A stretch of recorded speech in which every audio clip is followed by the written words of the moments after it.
Kamala provision store சிறுகதை. ஆசிரியர் அகத்தியன் அவர்கள்.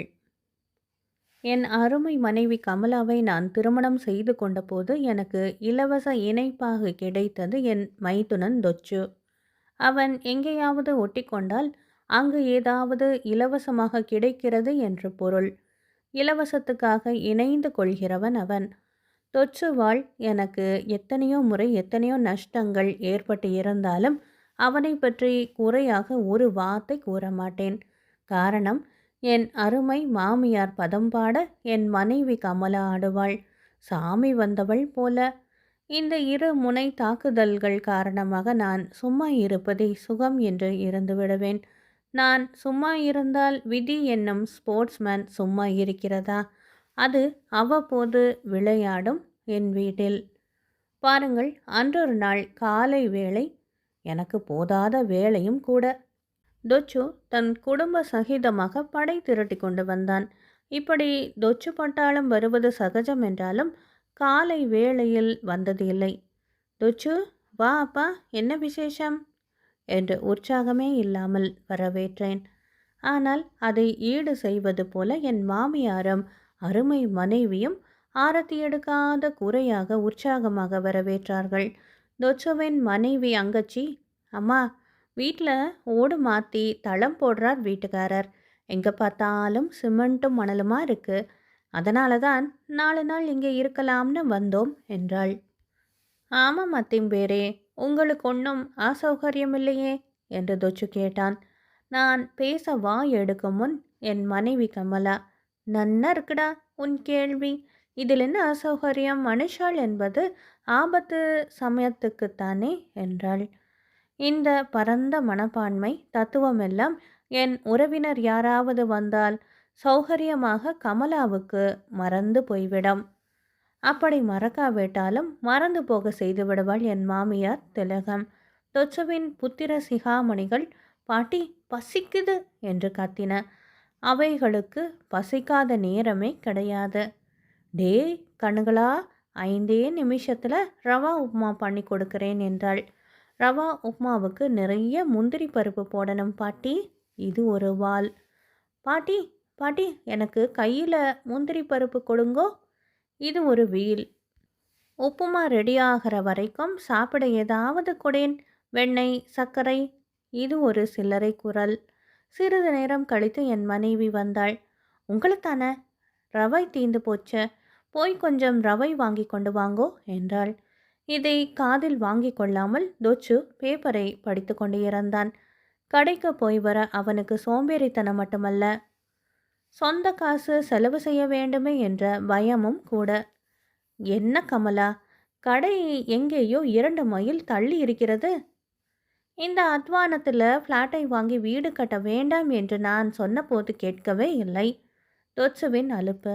அவன் சொன்ன அடாஸ் ஃப்ளாட்டை வாங்கியிருந்தால் அவனுக்கு கமிஷன் கிடைத்திருக்கும். அந்த ஏமாற்றத்தின் எதிரொலிதான் அலுப்பு, சலிப்பு எல்லாம். சரி, பையை கொடு, போய் வருகிறேன் என்று நான் கிளம்பினேன். அப்பாடி, நமக்கு வேலையும் இல்லை செலவும் இல்லை என்று மனதிற்குள் குஷியடைந்த தொச்சு, அத்திம்பேரே, ஐடியா, நம்ம வீட்டு வாசலில் கார் கேரேஜ் இருக்கிறதல்லவா, அதில் ஒரு பலசரக்கு கடை ஆரம்பித்தால் என்ன, நல்ல லாபம் வருமே என்றான். வேற வேலை இல்லை என்று சொல்லிவிட்டு புறப்பட்டேன். நான் மட்டும் இன்னும் 1/2 மணி நேரம் தாமதித்து வந்திருந்தால் என் கார் ஷெட்டின் மேல் பாலசரக்கு கடை என்ற போர்டு மாட்டி இருந்தாலும் இருப்பார்கள். யார் தெரியுமோ, என் மனைவி கமலாவும் தொச்சுவும் தான். ஆமாம், அவ்வளவு தூரத்துக்கு கடை வைக்கும் திட்டத்தில் முன்னேறிவிட்டார்கள். இந்த திட்டக்குழுவின் மற்ற உறுப்பினர்கள் என் மாமியாரும் தொச்சுவின் மனைவியும். அக்கா, நீ, அத்திம்பேர், நான், அங்கச்சி 4 பேர் பார்ட்னர்கள். நாங்கள் 2 பேரும் ஒர்க்கிங் பார்ட்னர்கள். கடையை நானும் இவ்வளோ பார்த்துப்போம். கொத்தவால் சாவடியில் எனக்கு தெரிஞ்ச கமிஷன் ஏஜென்ட்டுகள் நிறைய பேர் இருக்காங்க. பணம் முன்ன பின்ன கொடுக்கலாம். கடைக்கு என்ன பெயர் வைக்கலாம் என்று கேட்டான் தொச்சு. அவரை கேளேன் என்று என் மனைவி கூற, வாட் டு யூ சே என்றான் தொச்சு. கடையும் வேண்டாம், வடையும் வேண்டாம், கடை வைக்கிறது சாமானியமில்லை என்றேன் சிடு சிடுவென்ற. என்னுடைய 8 mm சிடுசிடு முகபாவத்தை பார்த்து 70 mm சிடுசிடு முகபாவத்தில் என் மனைவி, தொச்சி, நீ ஏண்டா நல்லது சொல்லி அவரிடம் வாங்கி கட்டிக்கொள்ற? உன் லாபத்துக்கு சொல்கிற மாதிரி இல்லை நினைக்கிறார். போகட்டும், நீ வாயை மூடிக்கொண்டு கெட என்ற மகா நிஷ்டூரமாக கூறினாள். அடியே கமலா, அது அவன் பிறந்த ராசி. எல்லாருக்கும் நல்லதை செய்துவிட்டு கெட்ட பெயரை வாங்கி கட்டிக்கொள்வான் என்று 2வது பிடில் வாசித்தாள் என் மாமியார். தொச்சுவின் கீச்சு குரல் மனைவி வாயை திறந்து 3வது பிடில் வாசிக்க ஆரம்பிக்கும் முன், பணம் வேண்டுமானால் கொடுத்து விடுகிறேன், கடை விஷயமாக வேறு வேலை என்னால் பார்த்து கொள்ள முடியாது என்றேன். சட்டென்று எல்லோருடைய முகத்திலும் மகிழ்ச்சி தண்ணீர் கலக்காத பால் மாதிரி பொங்கியது. அத்திம்பேரே, எல்லா வேலையையும் நானே பார்த்து கொள்கிறேன். சரக்கு எடுக்கிறது, கடையை பார்த்து கொள்வது, அக்கௌண்ட்ஸ் எழுதுறது எல்லாம் என்னோட வேலை. உழைக்கிறதுக்கு நீ என்னைக்கிடா அஞ்சி இருக்க? என் பெருமையை விடக்கா, கடைக்கு நல்ல பெயர் அகப்பட்டு விட்டத. கமலா ப்ரொவிஷன் ஸ்டோர் என்றான் தொச்சு. அக்காவின் பெயரைத்தான் வைக்க வேண்டும் என்று நானும் நினைத்து கொண்டிருந்தேன். கீச்சு, நல்ல பெயர்தான், நமக்கு பிடிச்சிருக்கிறது. கமலா, அவரையும் ஒரு வார்த்தை கேட்டுடேன். என் மாமியார் என்னிடம் நேரில் பேச மாட்டாள். மரியாதை, பின்னால் 1000 நங்கு நடிப்பாள். பிரமாதமான பெயர், அதையே வைத்துவிடு என்றேன். எனக்கு தெரியும், நான் எவ்வளவு முட்டாள்தனமாக நடந்து கொள்கிறேனோ அவ்வளவுக்கு கெட்டிக்காரன் என்ற பெயர் இவர்களிடமிருந்து கிடைக்கும் என்ற. பெரிய பூசணிக்காயை தொங்கவிட்டு அதில் கிட்டத்தட்ட என் மாமியாரின் முகத்தை போல வரைந்து கடை வாசலில் மாட்டி கமலா ப்ரொவிஷன் ஸ்டோர் என்ற போர்டுக்கு முன்னால் கற்பூரம் காட்டி தேங்காய் உடைத்து கடை துவக்க விழா நடந்தது.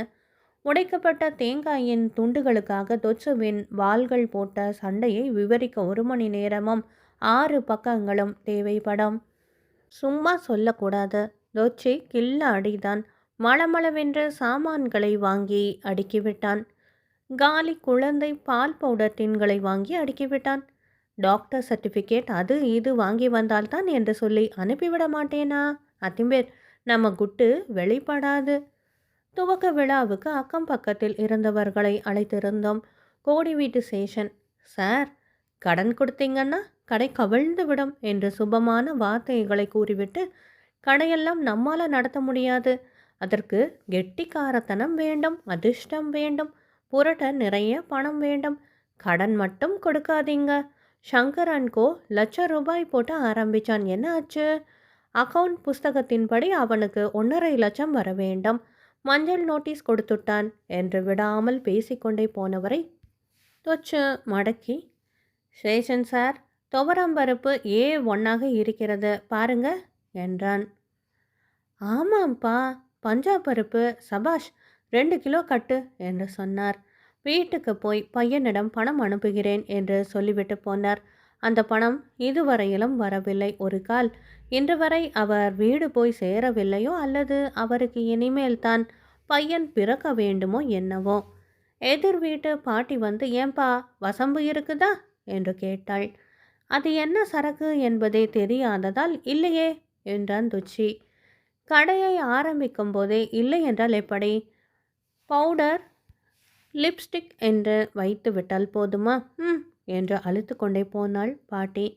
தேங்காய் சண்டையை ஒருவாறாக முடித்து கொண்ட தொச்சுவின் சில்லறைகள், அம்மா, திராட்சை பழம் கொடுமா, பாதாம் பருப்பு நான் சாப்பிட்டதே இல்லையே, இவன் சாப்பிட்டிருக்கானா என்று கோரமான கோரஸில் கோரிக்கை எழுப்பின.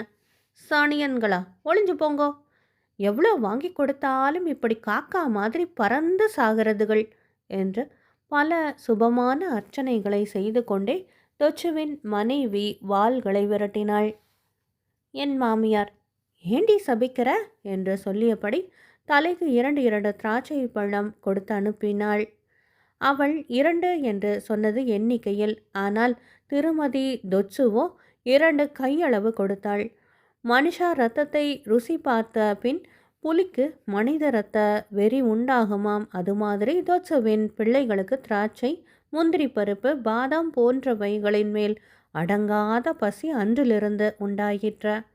அம்மா, அவனுக்கு மொத்தம் 43 திராட்சை பழம், எனக்கு 39 தானா என்று ஒரு பரட்டை கத்திவிட்டு, டேய் எனக்கு 2 கொடுடா என்று சொல்லிக்கொண்டே மற்றொருவன் மேல் பாய அவன் சடார் என்று ஓட, எதிரே அடுக்கி வைக்கப்பட்டிருந்த டின்கள் மேல் மோத அந்த டின்கள் சரிந்து விழ, அவை விழும்போது ஷோகேஸ் கண்ணாடியின் மேல் மோதி சலபல சலபல என்று அதை சுக்கு நூறாக்க, இந்த கலேபரத்துக்கு ரன்னிங் கமெண்ட்ரி கொடுப்பது போல தொச்சுவும் அங்கச்சியும் வாள்களை தேர்ந்து எடுத்த தமிழ் சொற்களால் சபிக்க ஒரே அல்லோல கல்லோலம்.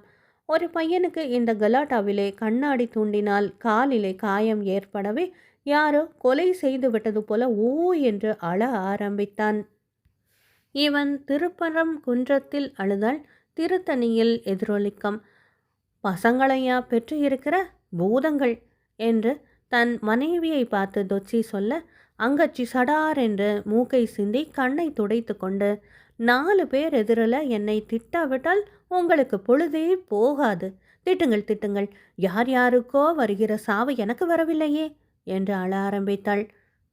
சாதாரணமாக பேசும்போதே அழுகை மாதிரி இருக்கும். இப்போது கேட்கவே வேண்டாம். சந்திரமதி கேட்டாள். இதையெல்லாம் ஆற அமர எல்லோரும் ரசித்துவிட்டு போனார்கள். கிட்டத்தட்ட 1 மாதம் வரையிலும் கமலா ப்ரொவிஷன் ஸ்டோர் சுபமான திறப்பு விழா நிகழ்ச்சிகளை எங்கள் பேட்டையிலே பேசி பேசி மகிழ்ந்தார்கள் அநேகர். மணிப்படி கடையை திறந்து விடுவான் தொச்சி. 10 மணிக்கு பிறகு தொச்சுவின் மனைவி கடையை பார்த்து கொள்வாள். இதற்காகவே எங்கள் பேட்டையிலே ஒரு வீடு பார்த்து குடித்தனம் வந்துவிட்டார்கள். இதனால் அவர்களுக்கு சௌகரியமாக இருக்குமாம். எனக்கு மிகவும் அசௌகரியமாக இருந்தது. என் வீட்டிலிருந்த டிஃபன் காபி என்று என் மாமியார் ஏற்றுமதி செய்து கொண்டிருந்தாள். பாவம், அவள் கடையை பார்த்து கொள்வாளா, வீட்டை கவனிப்பாளா? தொச்சி அவ்வப்போது வந்து ஆர்ஆர் விபியில் வந்திருக்கிறது, சரக்கு டெலிவரி எடுக்கணும், 1000 கொடுங்க, 2000 கொடுங்க என்பான். பேசாமல் கொடுப்பேன். தினசரி விற்பனை 300 400 என்று கொடுத்து பேங்கில் போட சொல்வான். எல்லாம் நன்றாக நடக்கிறது என்றுதான் எண்ணிக்கொண்டேன்.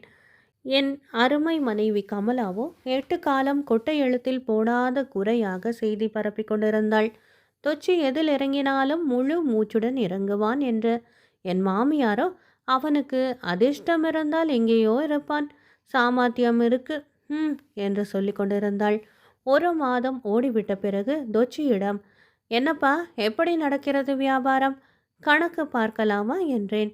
ஏதோ நான் கேட்கக்கூடாத கேள்வியை கேட்டது போலவும் அவனை அவமரியாதை செய்தது போலவும் கோபித்து கொண்டு, கணக்குத்தானே பாருங்களேன், தாராளமா தில்லு முள்ளு பண்ணி இருக்கிறேனா, நானும் அவளோ ஒரு செல்ல காசு தொடவில்லை என்றான். 7-8 நோட்டு புஸ்தகங்களை எடுத்து போட்டான்.